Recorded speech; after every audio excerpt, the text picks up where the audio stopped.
로마서 3장 23절 보시겠습니다.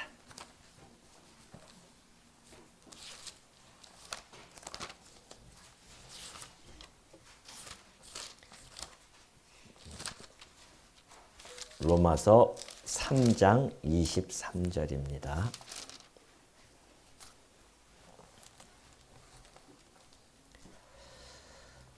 다 찾으신 줄로 알고 봉독해 드립니다. 모든 사람이 죄를 범하였음에 하나님의 영광에 이르지 못하더니 그리스도 예수 안에 있는 속량으로 말미암아 하나님의 은혜로 값없이 의롭다 하심을 얻은 자 되었느니라. 이 예수를 하나님이 그의 피로써 믿음으로 말미암는 화목 제물로 세우셨으니 이는 하나님께서 길이 참으시는 중에 전에 지은 죄를 간과하심으로 자기의 의로우심을 나타내려 하심이니 곧 이때에 자기의 의로우심을 나타내사 자기도 의로우시며 또한 예수 믿는 자를 의롭다 하려 하심이라. 26절까지 봉독해 드렸습니다. 우리 지난 시간에 이 내용을 하다가 끝났는데요.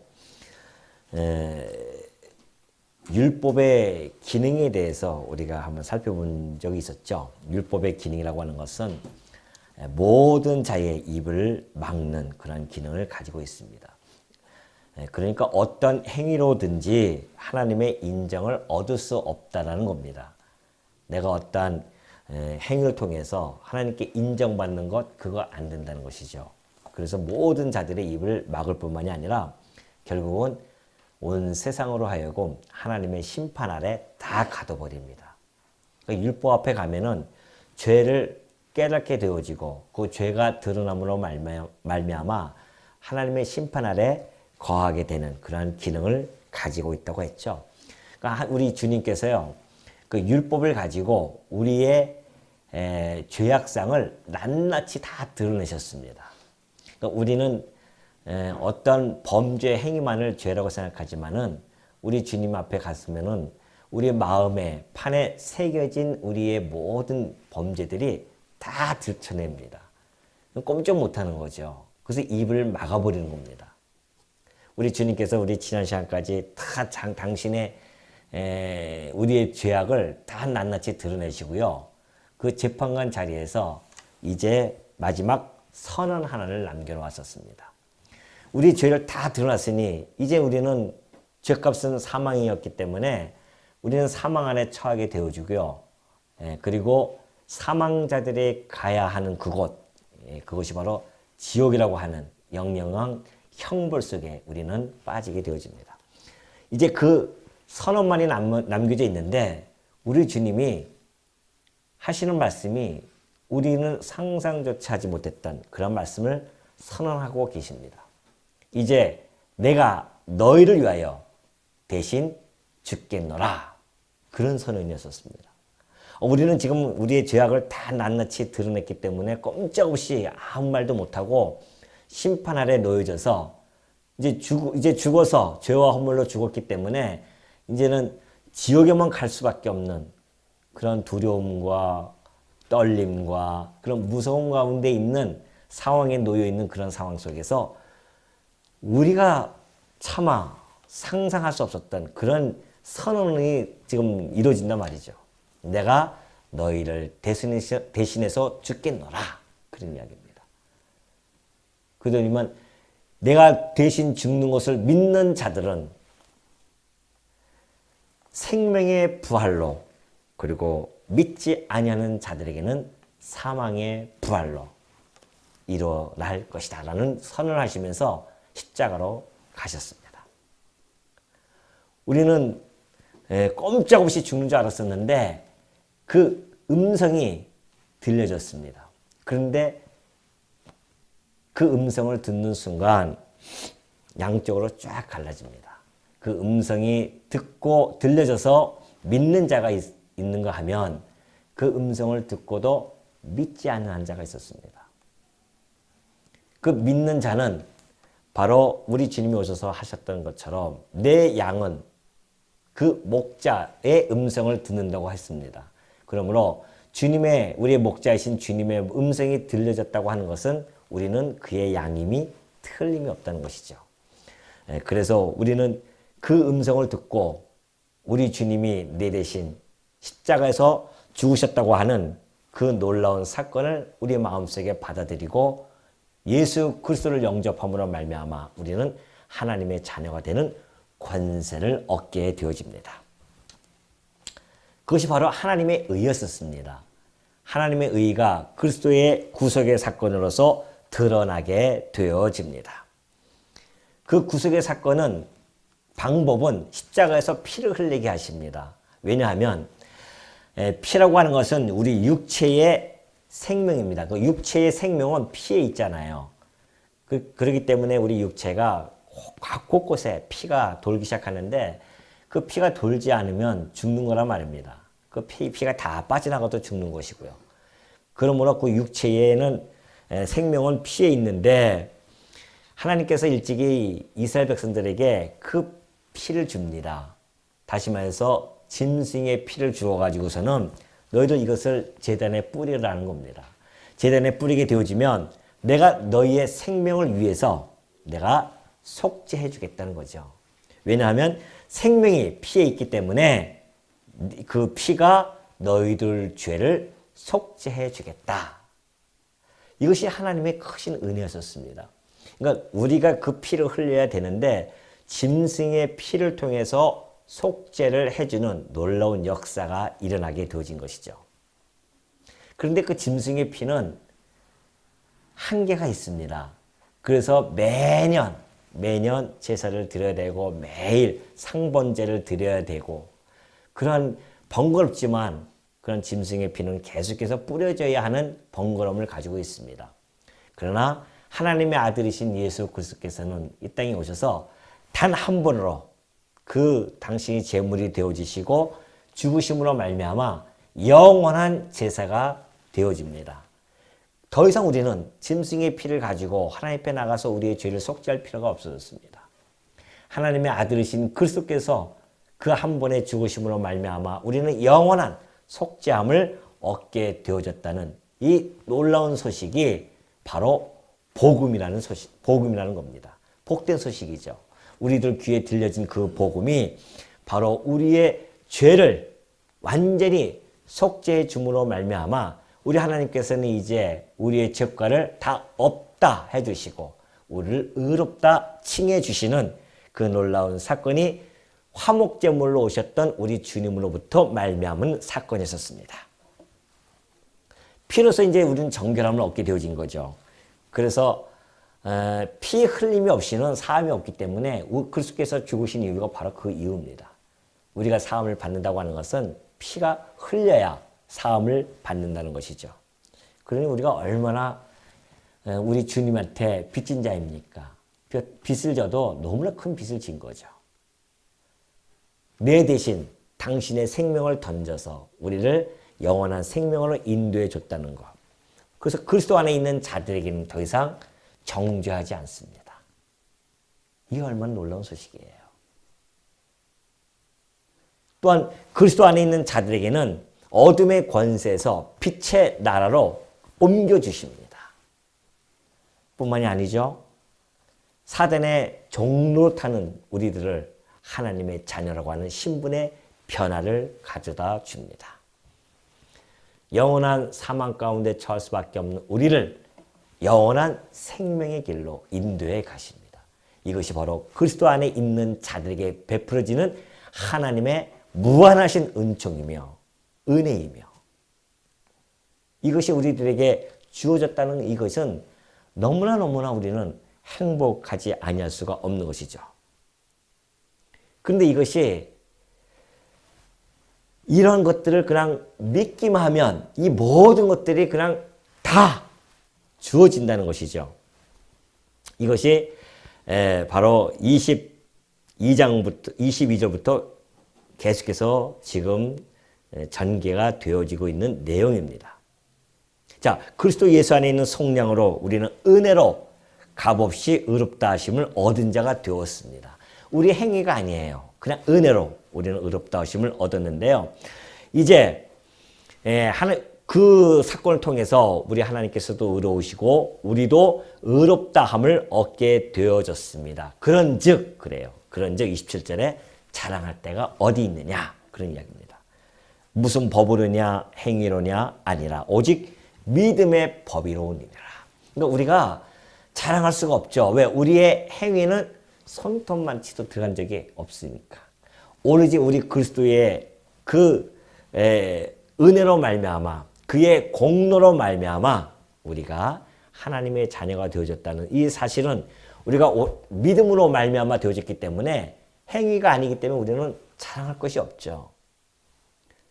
내가 믿었는데요. 우리가 그 믿는 믿음도 우리가 한 거 아닙니까? 천만의 말씀입니다. 그렇기 때문에 하나님께서는 그 믿음조차도 선물로 주신 겁니다.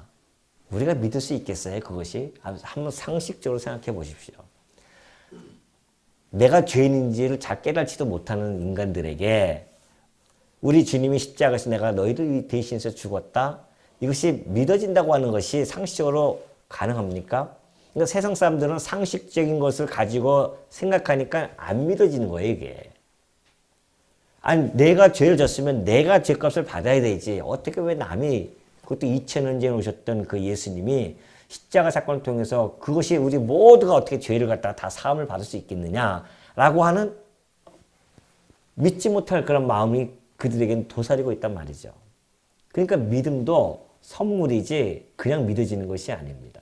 우리는 똑똑해서 믿어졌을까요? 천만의 말씀입니다.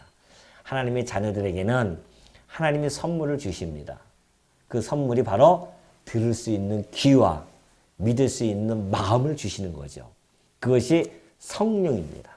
성령이 오셨기 때문에 내 안에 성령이 내주하시면서 주님의 말씀을 듣고 깨달을 수 있게 지각을 열어주셨기 때문에 우리가 듣고 믿게 되어진 것이지 성령이 아니고서는 들을 수도 없고 믿을 수도 없습니다.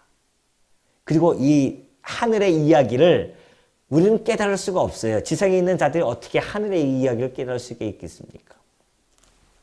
아니 이제 막 유치원에 다니는 학생한테 대학 논문을 갖다가 가르쳐준들 그들이 깨달을 수 있겠냐 말이죠. 안 된다 말이죠. 지금 이게 하늘의 이야기를 예수님이 오셔서 하시는데 지상 사람들이 알아듣지 못해요. 그러니까 주님이 하시는 말씀이 그 말씀이었잖아요. 너희가 내가 하는 이야기도 제대로 깨달지도 못하는데 앞으로 있을 이야기들 내가 죽었다가 3일 만에 부활할 것이며 그리고 승천할 것이며 다시 이 땅에 내려올 것이며 그리고 심판의 보좌 위에서 좌와 우의 심판 역사가 일어날 것이다. 이것을 듣는 자들이 어떻게 깨달을 수 있겠어요? 근데 여러분과 저는 깨달아지잖아요. 들려진단 말입니다. 이것이 하나님의 은혜입니다.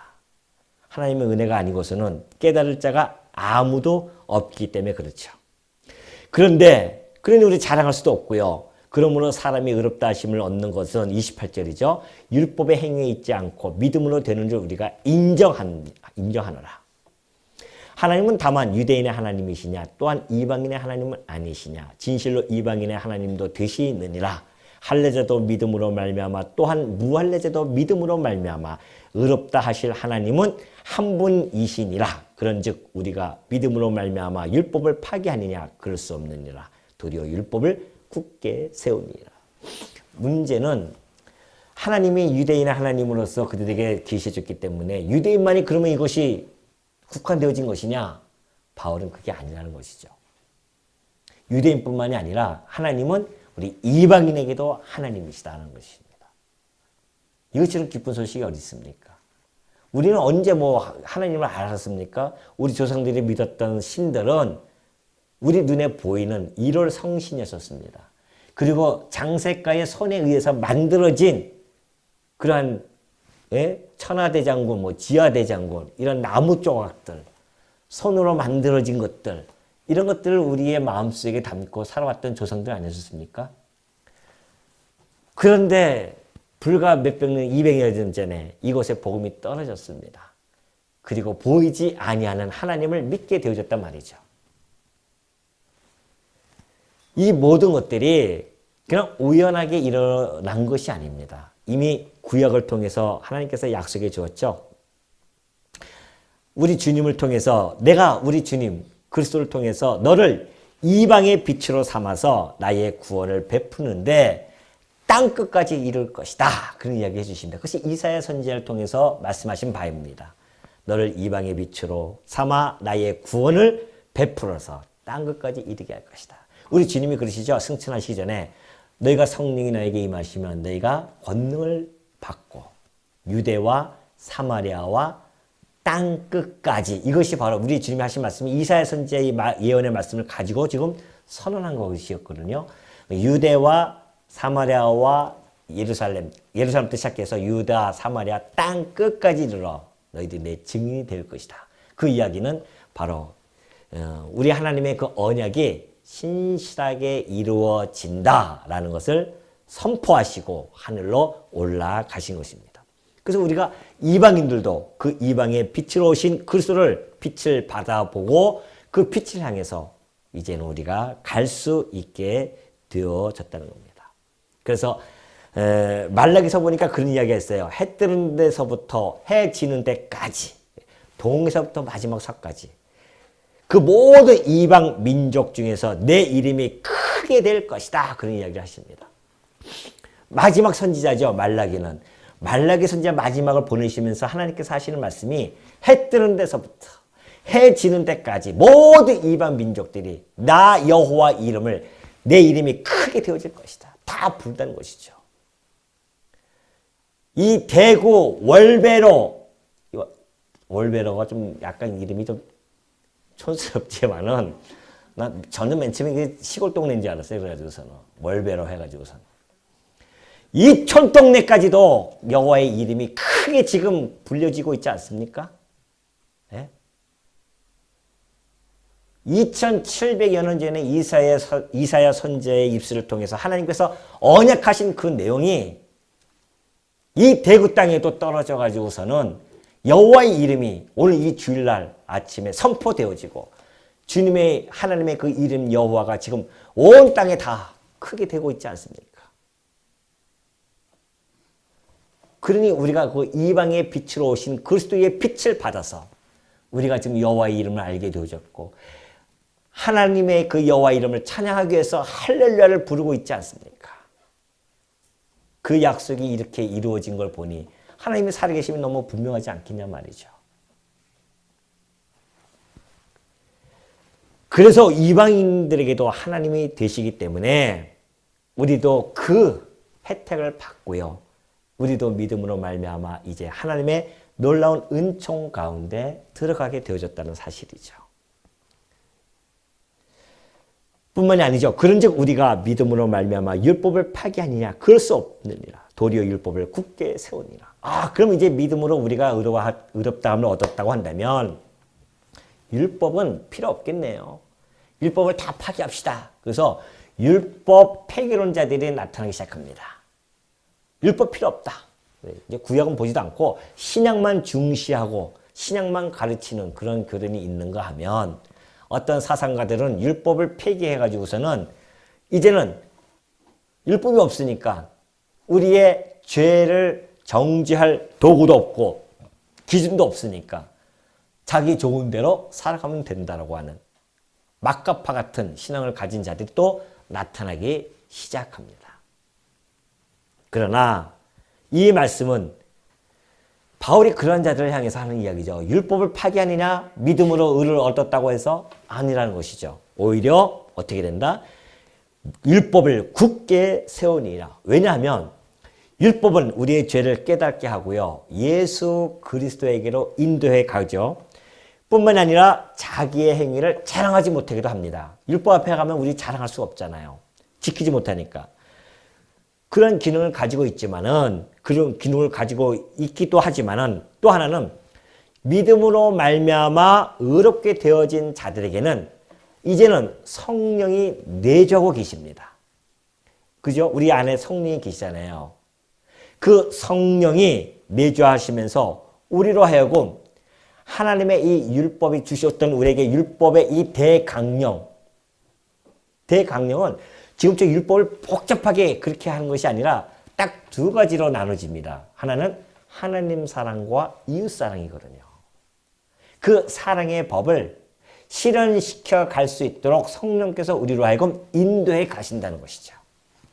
그래서 그 율법을 더 굳게 사랑의 법을 굳게 세워나가는 역할을 하게 되어집니다. 믿음으로 의롭다 하게 되어진 자들은 성령께서 우리 힘으로 안 되잖아요. 우리 다 인정하잖아. 다 인정하지 않습니까? 그래서 우리는 죄 가운데 놓여질 수밖에 없었습니다. 그런데 우리 주님께서 그 모든 걸 다 해결해 주시고 하나님께서 우리 주님께서 올라가시면서 너희를 잠시 기다려라. 내가 약속한 성령을 보낼 것이다. 그 성령을 보내면 너희들이 하나님의 말씀을 깨닫게 되어지고 성령께서 그 우리의 마음을 주장하시면서 우리를 점점 하나님이 좋아하시는 선악을 분간하면서 뜻을 분별하면서 살아가게 하신다는 것이죠. 하나님의 뜻은 뭔가? 하나님을 사랑하고 이웃을 사랑하라는 것입니다. 그것이에요. 그러니까 우리가 못 지켰지만은 이제는 성령께서 우리로 하여금 하나님의 말씀을 깨닫게 하는 만큼 우리로 점점 성장시켜 나가시면서 우리로 하여금 사랑의 법을 실현시켜 나가는 겁니다. 잘 안 돼도 상관이 없습니다. 우리의 마음이 늘 하나님 앞에 나아가고만 있다고 한다면 하나님께서는 때로는 우리에게 미운 마음도 주시다가도 우리에게 또 사랑의 마음을 주어서 저 사람은 지금 왼수가 되어져서 1년이 가고 풀어지지 않습니다. 3년이 돼도 풀어지지 않습니다.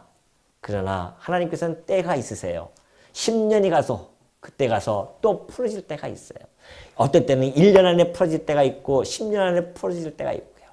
마지막 죽을 때 풀어질 때도 있겠죠. 그것이 성령께서 조절해 나가시면서 우리로 하여금 우리의 죄됨을 다시 한번 깨닫게 되어지고 그게 풀어지지 않으면 우리가 우리 안에 완악함을 깨닫게 해주시는 과정이기도 하고요. 그것이 풀어져서 정말 그 형제를 용납해주고 받아줄 수 있다고 한다면 이것은 바로 내 의가 아니라 내 안에 계신 성령으로 말미암아 되어진 일이기에 우리는 하나님께 영광을 돌리게 되어지는 겁니다. 그러니까 지금 당장 여러분이 나타나지 않는다고 해서 실망할 필요는 없습니다. 지금 내가 당장 정말 이웃 사랑하는 모습들이 잘 나타나지 않는다 할지라도요. 실망할 필요가 없어요. 왜냐하면 우리 주님께서 우리를 자라가게 하시기 때문에 그렇습니다.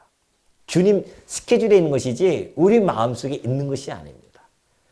우리 이웃을 사랑하는 것조차도 우리 주님께서 내가 너희를 사랑한 것처럼 너희도 네 형제를 사랑하라는 그 말씀은 우리 보고 하라고 하는 것이 아니라 내가 성령을 보내서 내가 그렇게 해주겠다는 약속의 말씀이란 말이죠. 다만 시간적으로는 차이가 있을 수가 있습니다.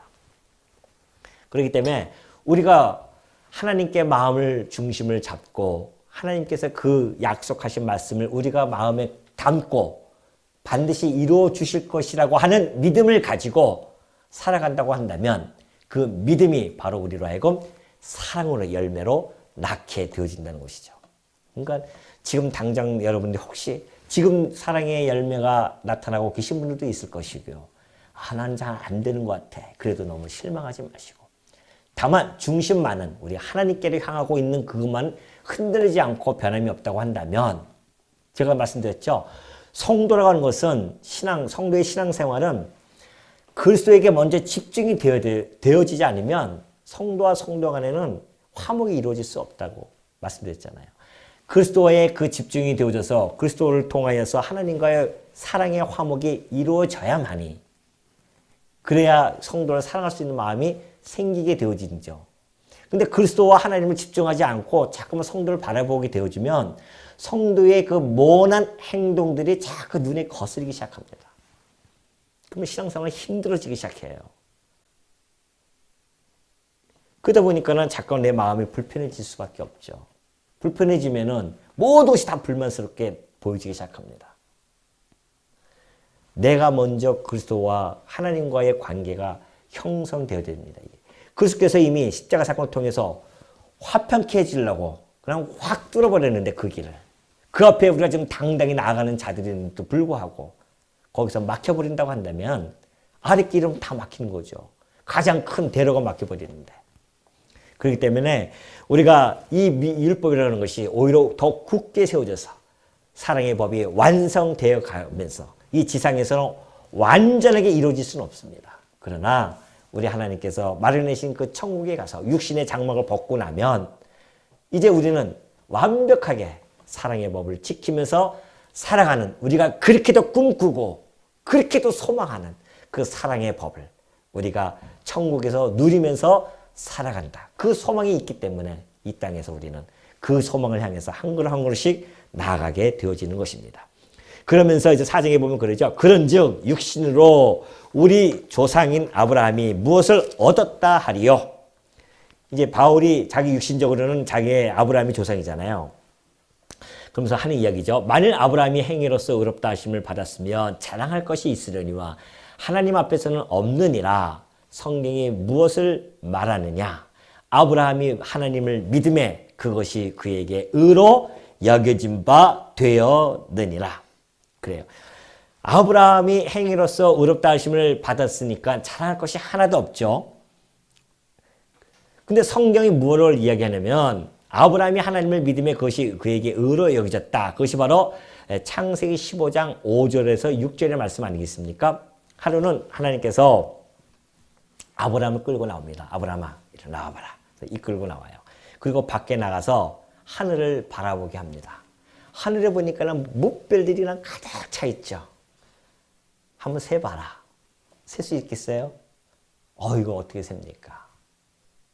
내가 이 별들처럼 너희 자손들을 내가 너희들에게 번성하게 해주겠다.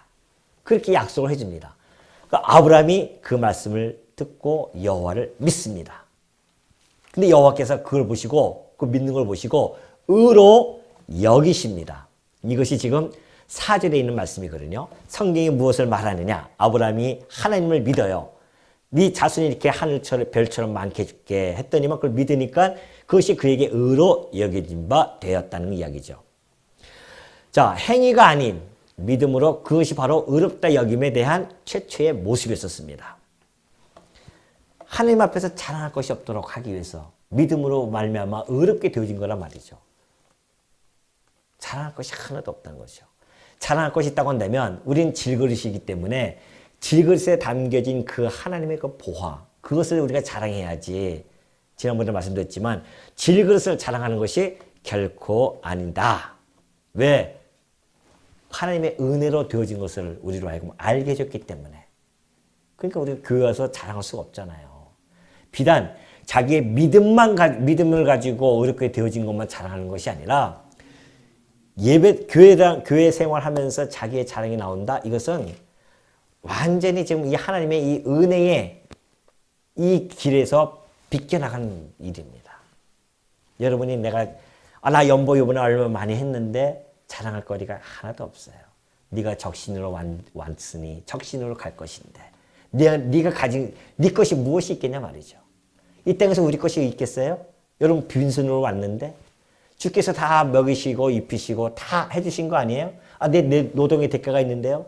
하나님께서 일하게 해주시는 건강 주셨으니까 그것도 하시게 된 거 아니에요 말이죠. 그렇기 때문에 우리가 그 어떠한 것도 우리가 자랑거리가 하나도 없습니다. 교회 와서 어떤 봉사를 한다 한들 우리가 무슨 자랑거리가 있겠습니까? 내가 했겠어요? 하나님 그 마음을 주시지 아니하셨으면 어떻게 할 수 있겠으며 건강을 주시지 아니하셨으면 그 일을 어떻게 할 수 있겠습니까? 무엇이든지 주님으로부터 공급을 받기 때문에 우리는 주님께 영광을 돌리는 것이 당연한 것이지. 내 의에, 내 행위에 자랑한다? 천만의 말씀.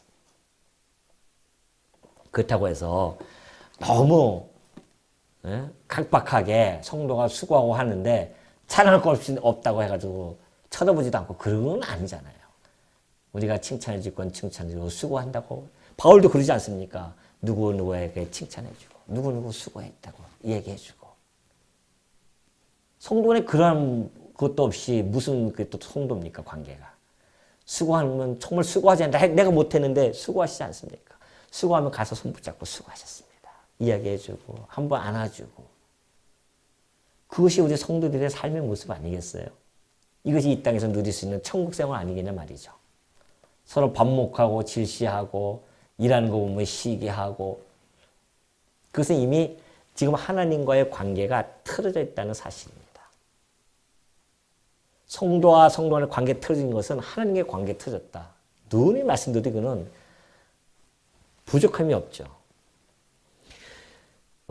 4장 4절입니다. 일하는 자에게는 그 싹이 은혜로 여겨지지 아니하고 보수로 여겨지거니와 이를 아니할지라도 경건하지 아니한 자를 의롭다 하시는 이를 믿는 자에게는 그의 믿음을 의로 여기시나니 일한 것이 없이 하나님께 의로 여기심을 받는 사람의 복에 대하여 다윗이 말한 바 불법이 사함을 받고 죄가 가려짐을 받는 사람들은 복이 있고 주께서 그 죄를 인정하지 아니하실 사람은 복이 있도다 함과 같으니라.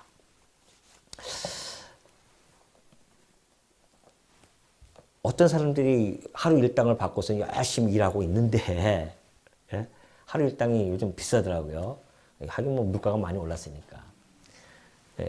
그 일당을 30만 원 준다고 합시다. 열심히 일하는데 옆에서는 지켜만 보고 있었어요. 그런데 나중에 끝나고서 30만 원씩 일당했는데 옆에 지켜본 날 갔다가 오래더니만 30만 원을 줘요. 여러분은 어떻게 생각하겠습니까? 아이고 납득 받고 이렇게 하시겠어요? 왜? 놀랄 거 아니에요. 내가 왜요? 내가 왜 이걸 받습니까? 의아해할 거 아니에요. 난 일도 안 하고 지켜만 봤는데. 바울의 비유가 참 재밌는 비유죠, 이게. 일하는 자들은 그 싹을 주면 당연한 걸로 받아들이잖아요. 내가 땀 흘렸으니까 보수를 받는 거지. 근데 일도 안 했는데 돈을 주면은 그 은혜 아니겠어요? 그때 그 행복감 얼마나 크겠습니까? 하루 일당 30만 원 받아도 행복하잖아요. 인간들이 살아가면서요, 얼마나 행복을 못 느끼면, 오죽하면, 예? 뭐예요, 그게? 그 일본의 그 유명한 작가, 무라카미 하루키인가요? 그 작가가 쓴 소설책에 처음으로 등장했다고 하죠. 소확행이라고 하는 단어가. 그 소확행이라는 것이 작지만 소소하지만 확실한 행복이라는 겁니다. 워낙 행복을 못 느끼니까 소확행을 좀 해보자. 그럼 무슨 소확행이 뭐냐? 예를 들어서 서경에 보니까 어디 건물에 이렇게 있는데 서경에 해가 막 지고 있는 거예요. 노을이 지고 있어요. 그래서 바라보면서 따뜻한 커피 한 잔 마십니다. 거기다가 비스킷 하나 탁 넣고서는 여유롭게 앉으면서 볼 때에 그 행복하지 않느냐? 그런 행복을 누리자는 거거든요. 너무너무 행복을 못 느끼고 바쁘게 현대인들이 살아가고 늘 어디 쫓기고 그러다 보니까 불만 갖고 불평하고 내 안에 가득 욕심을 가지고 있고 행복을 못 느끼고 살아간단 말입니다. 그런데 바울이 아니죠. 다윗은 지금으로부터 약 3,500년 전에 대확행을 이야기했단 말입니다. 대확행이 뭔지 아시죠? 너무나 커가지고 크고도 확실한 행복입니다. 대확행이. 그것이 바로 이 내용이에요. 불법이 사함을 받고 죄가 가려짐을 받는 사람들은 복이 있다고 합니다. 그러니까 하나님께 의로 여기심을 받는 사람들의 복에 대해서 다윗이 이야기하죠. 우리의 행복을 대해서 성도들이 가지고 있는 그 행복에 대한 것을 이야기해주고 있습니다. 그것이 바로 다윗이 죄가 사함을 받고 내 불법이 사함을 받고 죄가 가려지는 것. 또 하나는 주께서 그 죄를 인정하지 아니하는 사람들. 그 행복 이루 말할 수가 없다는 겁니다. 우리는 그 행복이 너무너무 커가지고 보이질 않는 거예요, 지금. 우리 인간의 눈이 얼마나 연약하면요. 너무 커도 안 보이고요. 너무 작아도 안 보이잖아요. 그러니까 그걸 극복하기 위해서 만원경을 만들고 현미경을 만드는 거 아니겠어요? 너무 작아도 안 보이는 거예요. 너무 커도 안 보이고. 근데 우리가 가지고 있는 그 행복은 세상 사람들이 가지고 있지 않는 행복입니다. 그들은 미처 그걸 느낄 수도 없는 행복입니다. 여러분들이 가지고 있는 그 행복, 변함이 없는 행복입니다. 너무나 큽니다. 그걸 일평생 누리고도 남음이 있는 행복입니다. 근데 우리는 그 행복을 누리지 못할 때가 참 많이 있죠. 내가 지금 불평이 있고 불만이 있고 짜증이 난다고 하는 것은 그 행복을 지금 놓쳐버렸기 때문에 그래요. 그 행복은 잃어버리는 행복은 아닙니다. 우리가 가지고 있는 그 행복을 잊어버리는 행복이죠. 눈이 말씀드리지만 잃어버린 것은 없어진 거잖아요. 잊어버린 건 깜빡깜빡 우리가 망각 속에서 지금 잊어버린 겁니다. 여러분에게 주어졌던 그 행복은, 하나님께서 주신 그 복은 잃어버릴 행복이 아닙니다. 다만 우리가 이 땅에 살아가면서 우리의 육신의 연약함 때문에 잠시 잊어버리는 것 뿐이지, 실질적으로 우리는 그 행복이 우리 안에 가득 차 있습니다. 그걸 누리고도, 평생을 누리고도 남음이 있을 행복이란 말이죠. 그걸 놓치잖아요. 근데 왜 짜증을 내냐 말이죠. 자기 삶에 만족이 없어집니다. 나는 왜 이렇게 살아야 돼? 나는 왜 이렇게 형편이 왜 이래? 자꾸 비교하니까, 사람들하고 비교하니까. 그것도 좀 큰 쪽하고 비교하면 몰라도. 그건 감각이 아예 멀어지니까는 아예 비교 대상이 안 되죠. 뭐 재벌 한 1위부터 15위까지 그런 사람들하고, 돈 있는 사람들하고 비교해 보려니 뭐 택도 없잖아요. 그러니까 어떡합니까? 주변에 있는 건 고만고만 사람들이 조금만 더 잘 먹고 잘 살면 그게 마음이 아프고 배가 아프고 그런 거 아니겠어요, 우리 인간들이? 돈이 많다고 하면 행복한가? 여러분 뉴스에 보셨잖아요. 세계 15위 안에 드는 어느 만화님께서 고래고래 소리 지르고, 그 딸들도 그렇고 갑질하는 그 영상들 보셨습니까 혹시? 제가 봤을 때는 정상적인 거 아니에요. 분명히 그건 환자입니다. 완전히 우울증 아니면 조울증, 둘 중에 하나죠. 아주 심각한 치료받아야 할 정도의 그런 상황이거든요. 돈이 그렇게 많음이 있음에도 불구하고 자기가 누릴 거, 세상에서 누릴 거 다 누릴 수 있는 자리에 있음에도 불구하고 행복하지가 않아요. 그런 모습이 행복한 모습입니까? 근데 우리는 정말 너무너무 행복하잖아요. 가지고 있는 것이 얼마나 큰 행복입니까?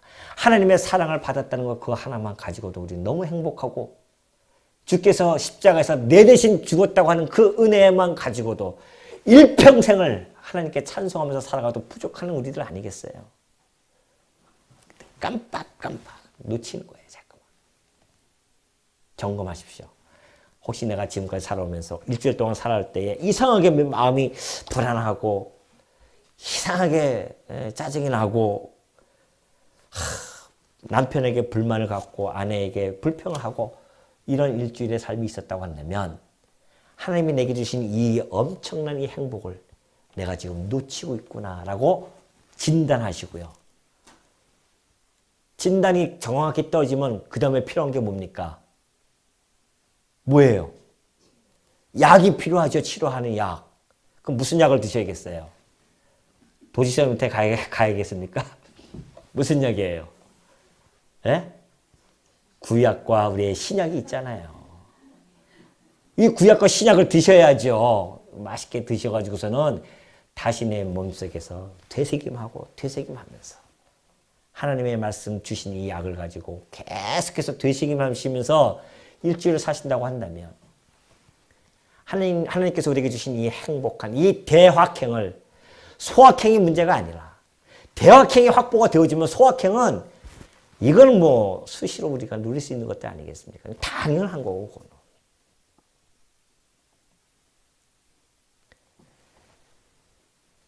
하나님께 의로 여기심을 받는 사람들의 복에 대하여 다윗이 그렇게 이야기했단 말입니다. 우리는 복이 너무 크니까 이게 헷갈리는 거예요. 아까도 얘기했듯이 이 어둠의 권세에서 빛의 나라로 옮겨졌다는 뜻이 무엇인지 잘 모르니까 이게 한번 체험을 해보십시오. 체험을. 사방에 깜깜하게 해놓고 한번 다녀보시라니까요. 여기 쿵 저기 쿵 부딪힐 거 아닙니까? 근데 그 깜깜했던 커튼을 탁탁 쳐버리면 빛이 그냥 집안으로 확 들어오면 다 보이잖아요. 얼마나 행복합니까? 그런 곳에서 우리가 옮기게 되어졌다는 겁니다. 맨날 마귀에게 종로 타면서 꼼짝 못하고 살아왔던 자들. 이사만 가더라도 그냥 이사 갑니까? 가가지고 손 없는 날 갔다. 저는 일부러 손 있는 날 택해가지고 온 거 아니에요, 그냥. 이사 비용이 10만 원이 싸대요. 저희는 뭐 옳구나. 일부러 손 있는 날만 택해가지고 달력 보니까 손 없는 날 해가지고 딱 있는데 손 있는 날만 딱 택한 것이 그날이에요.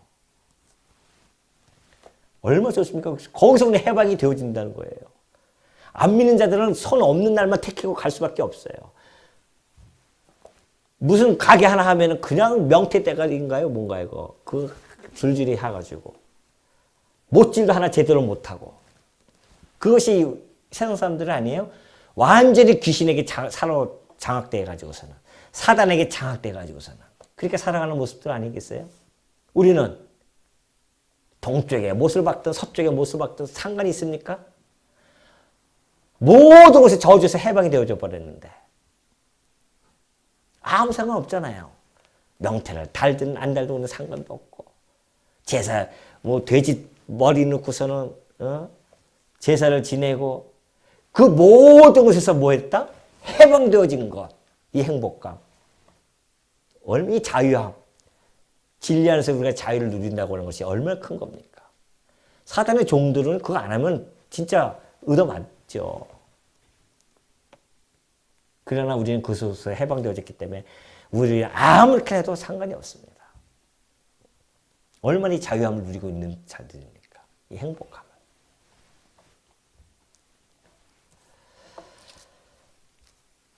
그러면서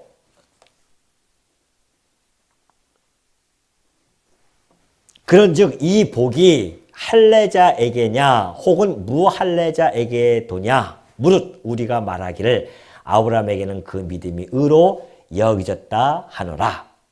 그런즉 그것이 어떻게 여겨졌느냐? 할례시냐 무할례시냐? 할례시가 아니요 무할례시니라.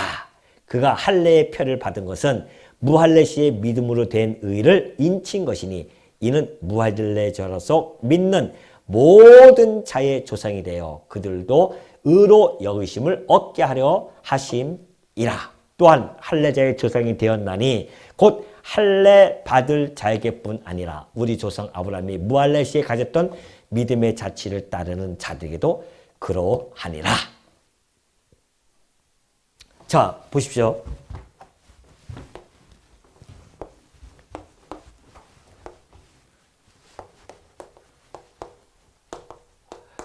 아브라함이 믿음으로 의롭게 되어지고 나서요. 그리고 약 한 20년이 흐른 다음에 할례를 받습니다. 할례를 받아요. 그러니까 할례를 받아서 의의 자녀가 되어진 것이 의롭게 되어진 것이 아니라 믿음으로 의롭게 되어진 것을 하나님께서 표징으로 주신 거예요. 할례는. 그러니까 이게 선이 아니라 이게 선이라는 것이죠. 그러니까 아브라함은 지금 할례는 유대인들이 이것을 정통을 받아서 할례를 했기 때문에 할례자들이라고 하죠. 유대인들은. 우리는 무할례자들입니다. 무할례자들이죠. 이들이 이 할례와 무할례라고 하는 그 상대적인 개념을 봤을 때 얘기합니다. 자, 우리는 이방인들이죠. 근데 아브라함은 믿음으로 말미암아 의롭게 되어질 때가 할례 전이었어요. 그 이야기는 할례자나 무할례자나 다 믿음으로 의롭게 되어질 것에 대한 근거를 하나님께서 이때 이미 아브라함에게 확보시켜 주신 겁니다. 그러니까 안정장치를 딱 해버린 거죠. 이방인의 구원이 이방인은 벗어나는 것이 아니라 바로 이 믿음으로 말미암아 의롭게 되어지는 것은 할례자나 무할례자나 상관없이 다 아브라함의 자손이 되어질 수 있도록 하나님께서 안정장치를 이미 이때 해놓은 거예요. 할례 전에. 만약에 할례 후에 믿음으로 말미암아 의롭게 되어졌다고 한다면 또 상황이 틀려지잖아요. 근데 하나님께서 이미 그걸 아시고 당신의 계획 속에는 믿음으로 의롭게 되어질 것을 온 천하가 다 함께 보편적으로 믿음으로 말미암아 의롭게 되어질 것을 하나님께서는 계획해 주셨기 때문에 할례 전에 믿음으로 말미암아 의롭게 여김을 받아주겠다. 그런 이야기입니다, 지금. 그렇기 때문에 무할례자들도 이 믿음으로 말미암아 의롭게 되어지는 일에 동참이 되어져서 오늘 여러분과 제가 이방인이지만은 바로 믿음으로 말미암아 의롭게 되어지는 이 행복함에 들어오게 되어진 것이다 하는 이야기입니다. 그러니 오늘도 우리는 너무 감사하죠. 너무 행복한 거죠. 야, 만약에 이것이 뒤집어졌다고 한다면 우리는 그 구원에서 멀어질 수도 있었을 텐데 하나님께서 이미 아시고 이전에 이런 역사를 이루어 주심으로 말미암아 이 할례가 이 의를 갖다가 앞서지 못하도록 딱 막아 놓으셨다는 사실. 그래서 우리는 비록 이방인이지만 이 하나님의 이 놀라운 은총 아래 함께 동참되어지는 그 자리, 여러분과 제가 함께 그 자리에 있다는 사실, 아까 얘기했듯이 그거 놓치지 마십시오. 그 행복감 여러분 마음속에 간직하시고요. 날마다 행복 누리시는 우리 주의 종들 되시기를 당부드리겠습니다.